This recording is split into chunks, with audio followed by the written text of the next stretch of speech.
Hello viewers, నేను doctor Sumeena Reddy, gynaecologist and fertility consultant, Fertilica IVF Hyderabad. ఇవాళ మనం ఐవీఎఫ్ అంటే ఏంటి, ఎవరికి చేయాలి, ఎలా చేస్తారు అండ్ ఐవీఎఫ్ సక్సెస్ రేట్స్ ఎట్లా ఉంటాయి అనే దాని గురించి మాట్లాడుకుందాం. జూలై 1978లో Louise Brown first IVF baby జన్మించింది.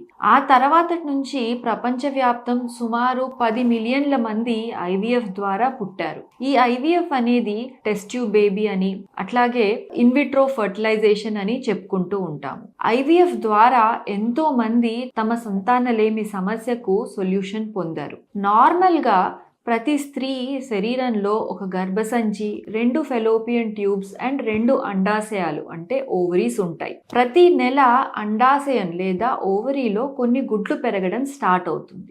అందులో నుంచి ఒక గుడ్డు మంచి సైజుకు వచ్చి రిలీజ్ అయ్యి ఫెలోపియన్ ట్యూబ్ అండవాహికలోకి ప్రవేశిస్తుంది. అదే సమయంలో భర్త యొక్క శుక్రకణం కింద వజైనా నుంచి గర్భసంచిలోకి ప్రవేశించి ఫెలోపియన్ ట్యూబ్ లోకి ఎంటర్ అయి ఈ ట్యూబ్ లోపల గుడ్డుతో కలిసి ఒక ఎంబ్రియో అంటే చిన్న బేబీ కింద మారుతుంది.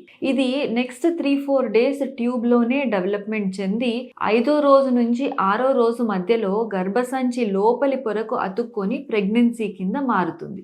ఇది న్యాచురల్గా జరిగే ప్రక్రియ.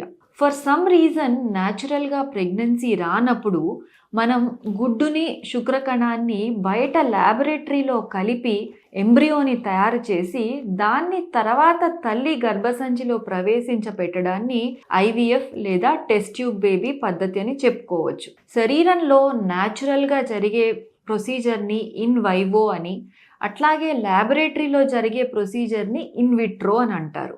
ఇక్కడ గుడ్డు, శుక్రకణం బయట ల్యాబ్లో కలుస్తాయి కాబట్టి దీన్ని ఇన్విట్రో ఫర్టిలైజేషన్ అంటారు.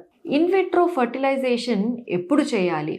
పెళ్ళయి చాలా సంవత్సరాల పాటు న్యాచురల్గా ట్రీట్మెంట్తో అట్లాగే ఐయుఐ చేసినప్పటికీ ఎటువంటి ఫలితం లేనప్పుడు, 2 ఫెలోపియన్ ట్యూబ్స్కి బ్లాక్ అంటే ట్యూబల్ బ్లాక్స్ ఉన్నప్పుడు, గుడ్లు ఉంటాయి కానీ సమయానికి పెరిగి రిలీజ్ అవ్వవు అండ్ ఇట్లా పెంచడానికి చాలా అధిక మోతాదులో ఇంజెక్షన్స్ వాడాల్సి వచ్చినప్పుడు, లేదా గుడ్డు సంఖ్య చాలా తక్కువ ఉండడం, గుడ్డు క్వాలిటీ తక్కువ ఉండడం, అట్లాగే భర్తలో వీర్యకణాల సంఖ్య, కదలిక, వాటి నార్మల్ షేప్స్ ఉన్నవి చాలా తక్కువగా ఉన్నప్పుడు, లేదా అన్ఎక్స్ప్లెయిన్డ్ అన్నీ బాగుంటాయి కానీ ఎటువంటి ట్రీట్మెంట్కి సక్సెస్ రాని సందర్భంలో, నెక్స్ట్ కొన్నిసార్లు చిన్న ఏజ్లోనే క్యాన్సర్ వచ్చి దానికి ట్రీట్మెంట్ తీసుకునేటప్పుడు వీరు ఎగ్ ఫ్రీజింగ్ లేదా స్పర్మ్ ఫ్రీజింగ్ చేయించుకొని ఉంటారు. అట్లా ఫ్రీజ్ చేసిన ఎగ్స్ అండ్ స్పర్మ్స్తో మనం ప్రెగ్నెన్సీ ప్లాన్ చేయాలనుకున్నా, లేదా అన్ఫార్చునేట్లీ కొంతమంది కపుల్స్ వారి ఓన్ ఎగ్స్ అండ్ స్పర్మ్స్ కాకుండా డోనర్ స్పర్మ్స్, డోనర్ ఎగ్స్ వాడాల్సి వచ్చినప్పుడు, లేదా సరోగసీ అంటే గర్భసంచిలో ప్రాబ్లం ఉన్నప్పుడు భార్యాభర్త యొక్క వీర్యకణాలు, గుడ్డు సేకరించి దాంతో తయారు చేసిన ఎంబ్రియోని ఇంకొకరి గర్భసంచిలో పెంచి వీరికి బేబీ ఇవ్వాల్సి వచ్చినప్పుడు అంటే సరోగసీ చేయాల్సినప్పుడు, ఇటువంటి కండిషన్స్ అన్నింటిలోనూ మనం ఐవీఎఫ్ ట్రీట్మెంట్ని వాడుతూ ఉంటాం.